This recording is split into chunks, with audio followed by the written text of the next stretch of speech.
नमस्कार, मैं हूं सुजीत कुमार और आप देख रहे हैं न्यूज़ जरा हटके। और आज हम उसी पुराने टॉपिक पर आए हैं जैसा कि हमारा पिछला वीडियो था कि टैक्स के ऊपर, क्रिप्टो करेंसी और उस तरह की कई वर्चुअल मनी के ऊपर हमने बात करी थी कि क्या लीगल इलीगल टैक्स, लेकिन उसमें बहुत सारे सवाल रह गए थे, बहुत सारे संशय थे, बहुत सारे हमारे दर्शकों ने सवाल भी पूछे थे, पर्सनली भी बहुत सारी चीज़ें आई थी। तो मैं उन सबों को नोट करके आया हूँ क्योंकि जैसा आपको पता है वित्त के मामले में थोड़ा मेरी जानकारी कमज़ोर है। तो आज मैं वापस क्रॉस बिजनेस बाउंड्री के founder mister CA Manish Kumar ji को मैंने बुलाया है। सर जी स्वागत है। नमस्कार दोस्तों। और आज हम इनके साथ बैठकर उन सारे संशय को फिर से दूर करने की कोशिश करेंगे जो सवाल बाद में आए हैं। और हाँ, आपके भी कोई सवाल अगर इसके बावजूद रहते हैं तो प्लीज़ आप कमेंट बॉक्स में ज़रूर लिखिएगा जिससे कि हम उन सवालों को दूर कर सकें। तो मनीष जी, वापस मैं उसी चीज़ पर आता हूँ कि अभी भी लोगों में यही संशय है कि क्रिप्टो करेंसी लीगल इलीगल, मतलब वो चर्चा अभी तक चल रही हैं। तो क्या सच में क्रिप्टो करेंसी या उस तरह के जितने वर्चुअल मनी है, क्या इसको पिछले बजट में सरकार ने लीगल कर दिया है? प्लीज़। तो सबसे पहले सुजीत जी, आपका धन्यवाद कि आपने मेरे को इस शो पर बुलाया जहां पर मैं दर्शकों का जो भी सवाल है उसका जवाब दे सकूं। दूसरा बात, जो आपने सवाल पूछा है कि क्या क्रिप्टो लीगल हो गया है या इलीगल है, तो यहाँ पर सिर्फ आपके ही मन में सवाल नहीं है, भारत के हर जनता के मन में ये सवाल है जो थोड़ा सा फाइनेंस या क्रिप्टो करेंसी के बारे में जानते हैं, बजट के बारे में दिलचस्पी रखते हैं। तो इसमें सबसे पहले सिर्फ आपको एक एग्जांपल देना चाहूँगा कि अगर किसी ने कोई स्कैम किया हो, या वो कोई पॉलिटिशियन हो या कोई ब्यूरोक्रेट हो या कहीं पर भी स्कैम होता है, तो स्कैम में जो भी पैसा आता है, चाहे वो 1 रुपया का स्कैम हो चाहे 10,000 करोड़ का स्कैम हो, तो उस पैसा के ऊपर आपको इनकम टैक्स देना ही पड़ता है। लेकिन क्या आपको कोर्ट फेस नहीं करना होता? कोर्ट में अगर आप अगर कोर्ट में आप गिल्टी फेस हो जाते हो तो आपको जेल भी जाना पड़ता है। इसका ये मतलब हुआ कि टैक्सेशन एक अलग मुद्दा है और लीगल और इलीगल सोर्स ऑफ इनकम होना एक अलग चीज़ है। मतलब आपके कहने का मतलब है सर कि सोर्स ऑफ इनकम से मैटर नहीं करता है लीगल और इलीगल। सोर्स ऑफ इनकम जो भी उस पर टैक्स आपका लग गया तो डजंट मीन कि आप लीगल हो गए। जी हाँ, कि सोर्स ऑफ इनकम पर टैक्स लगने से ये मतलब नहीं होता कि आप लीगल हो गए हो। जैसे अगर आपने कहीं पर रॉबरी किया हो या आपने किसी का, बेस्ट एग्जांपल ले लेते हैं, आपने किसी का मर्डर किया, सुपारी में आपको 10 करोड़ रुपया मिला, आप उस पैसा को भी डिस्क्लोज कर दो, इनकम टैक्स ले लेगा, लेकिन पुलिस या सीबीआई या ईडी जो भी डिपार्टमेंट, कंसर्न डिपार्टमेंट होगा, वो आपके ऊपर केस चलाएगा। तो इनकम टैक्स में टैक्स लगना अलग बात है और लीगल और इलीगल होना एक अलग मैटर है। सो इसका कंक्लूजन ये है कि अभी क्रिप्टो करेंसी इंडिया में लीगल नहीं हुआ है, और जब ये नियर भविष्य में जब भी लीगल होगा तो हम आपके सामने ये इन्फॉर्मेशन शेयर करेंगे। अच्छा सर, अब अगला सवाल ये है कि फॉरेक्स और कमोडिटीज के ऊपर उसको किस तरह से इस क्रिप्टो करेंसी के टैक्स उसमें इसको हम देख सकते हैं? क्या टैक्स का सेम सीक्वेंस है जो आपका इसमें लगता है क्रिप्टो करेंसी में 30%? क्या है इसका? तो जो आपका सवाल है सुजीत जी, यहीं पर आपने क्लियर कर दिया। यहाँ पर 3 वर्ड आपने यूज किया, क्रिप्टो करेंसी, फॉरेक्स और कमोडिटी। तो तीनों अलग अलग वर्ड है। तो बजट में जो चेंज किया गया है वो सिर्फ क्रिप्टो करेंसी पर चेंज किया गया है, फॉरेक्स और कमोडिटी पर नहीं। फॉरेक्स और कमोडिटी जो पहले पिछले सालों में आप टैक्सेशन लगाते थे या जिस तरीके से आप ट्रीटमेंट करते थे वही चीज़ होगा। लाइक अगर आप US डॉलर में ट्रेड करते हो या फिर पाउंड में आप फॉरेक्स में ट्रेडिंग करते हो, तो जो पहले आप जिस तरीके से PGBP या कैपिटल गेन दिखाते थे, आपको वही चीज़ करना है। इस बजट में सिर्फ क्रिप्टो करेंसी पर बात किया गया है। तो ये क्लियर है कि फॉरेक्स और कमोडिटी क्रिप्टो से अलग है। मतलब उससे हमको कोई मतलब नहीं है, वो एक अलग सेक्शन है। ये क्रिप्टो करेंसी के ऊपर ही जो भी इस बार था, सारा अनाउंसमेंट उसके ऊपर था। अच्छा सर, क्रिप्टो करेंसी के लिए एक्सपेंस कितना अलाउड है? जैसे कि हम लोग TDS जब फाइल करते थे उसमें होता था कि हमारा जो एक्सपेंस है उसको माइनस करके उस तरह से रिटर्न फाइल होता था, इसमें क्या है? एग्री। अब जैसे कि आप एक डॉक्टर हो, तो आपका जो भी इनकम है पेशेंट से जो फी आता है वो आपका इनकम हो गया। क्लिनिक के ऊपर जो भी खर्चा होता है, इलेक्ट्रिसिटी है, 2-3 स्टाफ है, उनकी सैलरी है, क्लिनिक का रेंट है, जो भी खर्चे हैं वो खर्चा में अलाउड होता है। लेट्स एज्यूम कि टोटल इनकम आपका 1 करोड़ का था और 60 लाख का खर्चा था, 40 लाख के ऊपर आपको टैक्स देना है। यही चीज़ अगर मिस्टर ए वो क्रिप्टो में ही सुबह से शाम डील करते हैं। उन्होंने एक ऑफिस बना रखा है, सॉफ्टवेयर परचेज कर रखा है, 1-2 कंसल्टेंट को भी लगाया हुआ है, मैनेजर भी लगाए हुए हैं। तो इस केस में मान लो कि पूरे साल भर में उन्होंने 2 करोड़ का क्रिप्टो करेंसी सेल किया और इनको ऑफिस का खर्चा हुआ 12 लाख रुपया और क्रिप्टो को परचेज करने में खर्च हुआ था 40 लाख रुपया। तो इसका ये मतलब हुआ कि 1 करोड़ माइनस 40 लाख माइनस 12 लाख, मतलब कि इनको सिर्फ 48 पर टैक्स लगेगा। तो इनकम टैक्स में बोला जी नहीं, आपको यहाँ पर सिर्फ एक एक्सपेंस अलाउड होगा जो आपको क्रिप्टो करेंसी को परचेज करने में, मतलब कि 1 करोड़ का सेल था और आपने इसको परचेज किया है 40 लाख में, तो आपको जो 60 लाख है उसके ऊपर टैक्स लगेगा, लेकिन जो आपको 12 लाख ऑफिस का एक्सपेंस था या स्टाफ का सैलरी था वो अलाउड नहीं होगा। मतलब वो आपको अपनी जेब से देना होगा, मतलब टीडीएस वाला नियम इसमें बिल्कुल नहीं है। अच्छा, ये भी आप लोगों के सामने बहुत क्लियर हो गया है कि जिनके दिमाग में ज़रा सा भी डाउट हो कि हमारा जो ऑफिस का खर्चा उसमें माइनस करके हम चीज़ों को रिटर्न फाइल करें, वो बिल्कुल नहीं है। मतलब एग्जैक्ट 30% का स्लैब है, उसी में आपको देना है। That's it। एक चीज और, मैं आगे बढ़ने के पहले एक चीज और मैं बताता चलूं कि क्रॉस बिजनेस बाउंड्री के फाउंडर, इनका अपना चैनल है जिसमें टैक्स से रिलेटेड और बाकी बिजनेस किस तरह से स्टार्ट करें, क्या क्या चैलेंजेस आपके पास आते हैं, किस तरह से गवर्नमेंट टैक्सेस, गवर्नमेंट रजिस्ट्रेशन, क्या क्या प्रोसेस है, उन सबों पर विस्तार से ये बात करते हैं, लगातार ये वीडियो बनाते रहते हैं। तो क्रॉस बिजनेस बाउंड्री ऊपर आई साइन पर आ रहा है, वहां से आप क्लिक करके इनके चैनल पर डायरेक्टली जा सकते हैं और इनके टिप्स डायरेक्टली आप अपने ले सकते हैं। ठीक है, तो सर अगले सवाल पे हम चलते हैं। एक चीज है कि अगर आपने वैसे क्लियर कर ही दिया कि लॉस होने पर तो कुछ बेयर नहीं करता, क्योंकि अगर क्रिप्टो करेंसी हमने खरीदा, ठीक है, हमने 10 लाख का क्रिप्टो करेंसी खरीदा और मान लिया जाए वो रेट गिर गया, हमारा रेट गिर के वो 8 लाख पे आ गया, जो 2 लाख का लॉस होगा, क्या गवर्नमेंट इसको किस तरह से हैंडल करेगी? ये भी एक चीज़ है। हाँ, तो आपका सवाल बिल्कुल सही है। जैसे अभी तक हमने डिस्कस किया कि अगर क्रिप्टो करेंसी पर आपको प्रॉफिट होता है तो आपको 30% का टैक्स देना है। ठीक है, जो मैंने बात किया कि 1 करोड़ में सेल किया, 40 लाख में आपने परचेज किया था, 60 के ऊपर यू हैव टू पे। ऐसा भी तो पॉसिबल है कि जो मैंने 40 में परचेज किया था, कोई कारण से इकोनॉमी डाउन में आ गया या कोई भी रीजन 30 लाख में बिका, वो 30 लाख में बिका, तो क्या वो जो 10 लाख का लॉस आया है वो मैं क्या करूँगा? क्या मेरे को ऊपर जब टैक्स लग रहा था प्रॉफिट के ऊपर, तो इसके ऊपर मुझे रिबेट मिलना चाहिए था। तो गवर्नमेंट ने क्लियर कर दिया है कि क्रिप्टो में हर ट्रांजैक्शन अलग अलग कंसीडर किया जाएगा। जैसे सुजीत जी, आपने एक क्रिप्टो खरीदा 40 में और उसको बेचा 1 करोड़ में, उसी टाइम 10 दिन के बाद फिर आपने एक क्रिप्टो खरीदा था 20 लाख में और उसको बेचा आप 15 लाख में, तो एक में आपको 5 लाख का लॉस हो गया, एक में 60 लाख का प्रॉफिट हो गया।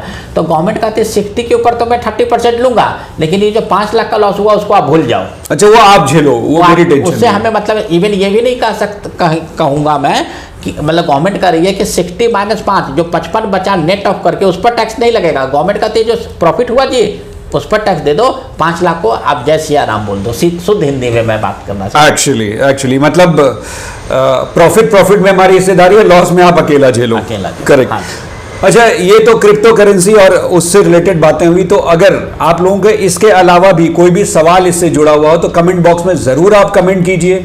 हम वापस आपके सवालों का जवाब कोशिश करेंगे कि वहीं कमेंट बॉक्स में दें। अगर ऐसा लगता है कि इसके लिए हमें एक और एपिसोड बनाना पड़ेगा, वीडियो बनाना पड़ेगा, तो फिर से हम सीए मनीष जी को वापस बुलाएंगे स्टूडियो में और आपसे बात करेंगे।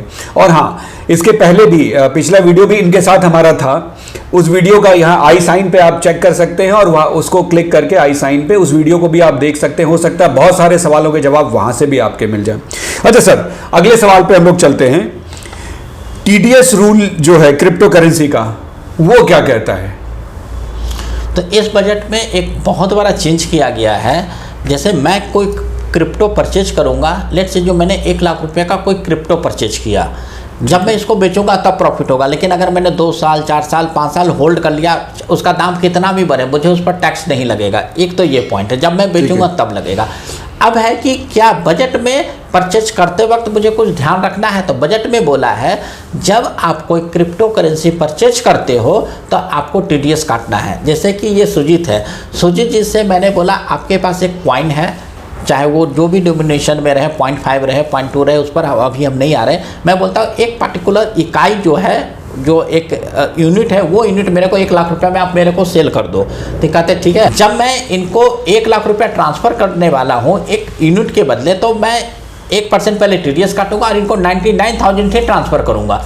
और जो 1 लाख का 1% है 1,000 रुपीज़, इसको मैं गवर्नमेंट ऑफ इंडिया में टैक्स में जमा कराऊंगा। तो इनके पास में 99 अभी बैंक में आ गया और 1,000 रुपया 26 AS में दिख जाएगा। तो इनको 1 लाख पूरा मिला, लेकिन जो परचेज करने वाला है उसको 1% का TDS की लायबिलिटी आती है। अगर आप ये नहीं करोगे तो गवर्नमेंट आपके ऊपर कभी भी पेनल्टी लगा सकता है।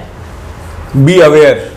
इनकी लास्ट बात को मैं दोबारा रिपीट करता हूं कि गवर्नमेंट आपके ऊपर कभी भी पेनल्टी लगा सकता है, इसलिए बी अवेयर। उन चीज़ों को आप अच्छी तरह से ख़त्म करिएगा। और हाँ सर, जाते जाते एक अंतिम सवाल आपसे कि सैलरीड पर्सन TDS या किसी तरह का टैक्स अमेंडमेंट क्या क्या हुआ है इस बार, एक बार बस हाईलाइट कर दीजिएगा। अगर किसी का सवाल होगा तो फिर हम लोग बैठेंगे दोबारा, तो एक बार बस हाईलाइट हमें चाहिए उसका।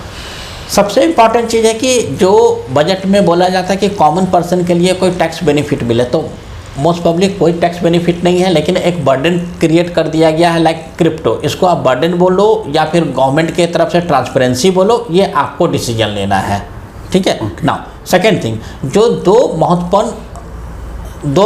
महत्वपूर्ण अमेंडमेंट है उस पर मैं थोड़ा सा बता देता हूँ। ये अभी आपको हो सकता है ध्यान नहीं दिया हो, लेकिन आने वाले समय पर आप ध्यान दोगे। जैसे आप जॉब में हो, आप सर्विस करते हो, तो आपका जो एम्प्लॉयर है कुछ ना कुछ पर्क्यूजिटी देता है। जैसे कभी गिफ्ट वाउचर दे दिया, कभी कोई मोबाइल दे दिया, दिवाली में आपको कुछ चीज़ दे देता है, that is consider as the gift, incentive या पर्क्यूजिटी, बोनस। या फिर आपको रहने के लिए घर दे दिया और घर का रेंट कंपनी खुद बियर करती, तो वो आपका लिए पर्क्यूजिट है और वो आपके सैलरी में इंक्लूड होता है। ये बात हर कोई जानता है, जो जॉब करता है वो हर कोई जानता है।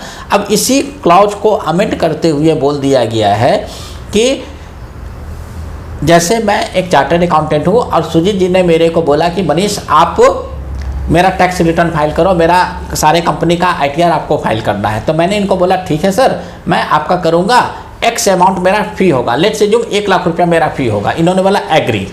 फिर इसी बीच में मुझे पता चला कि इनका एक होटल है शिमला में, तो मैंने बोला कि यार शिमला में आपका होटल है, मैं जाना चाहता हूँ। अरे सर आप जाओ ना, आपके लिए कोई चार्ज नहीं लगेगा। तो मैं इनके होटल शिमला में गया, 5 दिन रह के आया। तो व्हाट विल हैपन कि जो 5 दिन में मुझे एक पैसा नहीं देना पड़ा, लेकिन वो जो 5 दिन पर नाइट अगर 3000 का रेट था तो 15,000 से वो मेरे इनकम में इंक्लूड हो जाएगा। तो ये चीज़ आज से पहले नहीं था। उसमें क्या होता था कि जब आज से 1 साल पहले क्या होता था, सुजीत जी ने मेरे को ऑफर दिया, मैं घूम के आया ना, ये कोई चीज़ शो करते थे ना मैं कोई शो करता था। अब गवर्नमेंट ने बोला आपको एज ए इनकम ट्रीट करना पड़ेगा, इनकम शो करना पड़ेगा। अगर ये कहीं से भी पकड़ा जाता है कि we have taken some business perquisite और आपने डिस्क्लोज नहीं किया है, तो आपके ऊपर पेनल्टी आएगी। और जो सबसे इम्पॉर्टेंट चीज़ है, जो अगर आप बिजनेसमैन हो, होलसेलर हो, रिटेलर हो, आप लोग देखते होंगे कि एक पर्टिकुलर टर्नओवर अचीव करने के बाद आपको थाईलैंड का, सिंगापुर का या दुबई का टिकट मिलता है, या आपके घर में फ्रिज दे दिया जाता है, टेलीविज़न दे दिया जाता है, उसको आप कभी इनकम शो नहीं करते थे। लेट से जो मैं एक रिटेलर हूँ और मुझे 10 लाख के टर्नओवर अचीव करने पर 50,000 का एक टेलीविज़न मिलना है, तो वो 50,000 मेरे लिए इनकम बुक्स में शो करना पड़ेगा। और जो मुझे दे रहा है उसको भी गवर्नमेंट ने बोल दिया कि आपको 10% के रेट से TDS काटना, ताकि दोनों तरफ से इस ट्रांजैक्शन को पकड़ा जा सके। और कोई भी गलत करता है, लाइक TDS काटने वाले ने नहीं काटा और आपने डिस्क्लोज में नहीं किया, तो दोनों तरफ से पेनल्टी लगा, तो दोनों को पेनल्टी लगेगा। दोनों को पेनल्टी। दैट मीन्स कि जितने, अगर मैं इनडायरेक्टली बोलूँ कि जितने गवर्नमेंट ऑफिशियल्स और कुछ लोग जो एक्स्ट्रा बेनिफिट्स लिया करते थे अपने बिजनेसमैन, अगर उनके अंडर में बिजनेसमैन है कुछ तरह के, वो एक्स्ट्रा बेनिफिट्स अब पॉसिबल नहीं है। ये एक्स्ट्रा बेनिफिट ही था, टूर पैकेज आपको दे दिया गया, ये दे दिया गया। हाँ। तो सावधान हो जाइए आप लोग जो इस तरह के काम करते थे। खैर मुझे तो कोई ऐसा अभी तक ऑफर नहीं मिला है, ना ही इन्होंने जैसा जिक्र किया कि शिमला में मेरा होटल है, काश होता। खैर अगर आपका कोई भी इस तरह का सवाल हो, टैक्स से जुड़ा हुआ कुछ भी ऐसा हो, तो प्लीज एक मिनट और सुजीत, इसी से रिगार्डिंग एक और अमेंडमेंट है जो आने वाले समय में आपको पता चलेगा। चलिए प्लीज प्लीज। हाँ, वो क्या है, जैसा आप लोग जानते हो कि जब भी आप कोई रियल एस्टेट में ट्रांजैक्शन करते हो और 50 लाख से ज़्यादा होता है तो आपको 1% का TDS काटना होता है। जैसे कि मुझे किसी से घर परचेज करना हो और घर का वैल्यू है 55 लाख रुपीस का, तो मुझे 1% का टीडीएस उस आदमी के अकाउंट में 26S में जमा करना होता था और बैलेंस अमाउंट उसको पे करता था। हाँ, ठीक है। तो ये प्रोविजन था कि जब हाउस प्रॉपर्टी या रेसिडेंशियल या रियल एस्टेट का वैल्यू 50 लाख से ज़्यादा, अगर उसकी वैल्यू 49,90,000 होता तो मुझे टीडीएस नहीं काटना था, मतलब अंडर 50 नहीं कटता था। हाँ। नाउ अब इस अमेंडिंग ये कर दिया गया है कि अगर सेल कंसिडरेशन या स्टाम्प वैल्यू दोनों में से कोई भी 50 लाख से ज़्यादा हो तो आपको टीडीएस काटना है। जैसे अगर मैं किसी से घर परचेज कर रहा हूँ, उसकी स्टाम्प वैल्यू है 51 लाख का और मैंने डील कर लिया 49,90,000 पर, तो पहले के क्लाउज के अनुसार नहीं लगता था, लेकिन अब अमेंड हो गया कि आप पैसा भले ही 49,90,000 दो, लेकिन टीडीएस आपको 1% 51 लाख के ऊपर काटना पड़ेगा। मतलब अब एक तरीके से जो थोड़ा सा लोग मैनिपुलेट करते थे या सोचते थे, कैश में कुछ लोग डील कर लेते थे, तो उस चीज़ को भी पकड़ने का गवर्नमेंट ने ट्राई किया है। मतलब सरकार ने साफ साफ कह दिया है चित भी मेरी पट भी मेरी, सीधा। इसलिए आप बच के नहीं जा सकते। जितने भी रूल नियम हैं उनका आपको पालन करना ही पड़ेगा, दूसरा कोई उपाय नहीं है। चलिए, बहुत बहुत धन्यवाद मनीष जी। और आप सबों का कोई भी सवाल हो कमेंट बॉक्स में ज़रूर कमेंट में पूछिए, हम कोशिश करेंगे कि वहाँ पर जवाब दें। अगर वहाँ पर जवाब नहीं दे पाते या ऐसा लगता है कि हमें इसके लिए पूरा एक वीडियो बनाना पड़ेगा, तो मनीष जी को दोबारा हम बुलाएंगे और आपके सारे सवालों का जवाब देंगे। चलते मिलते हैं अगले वीडियो में, तब तक के लिए नमस्कार।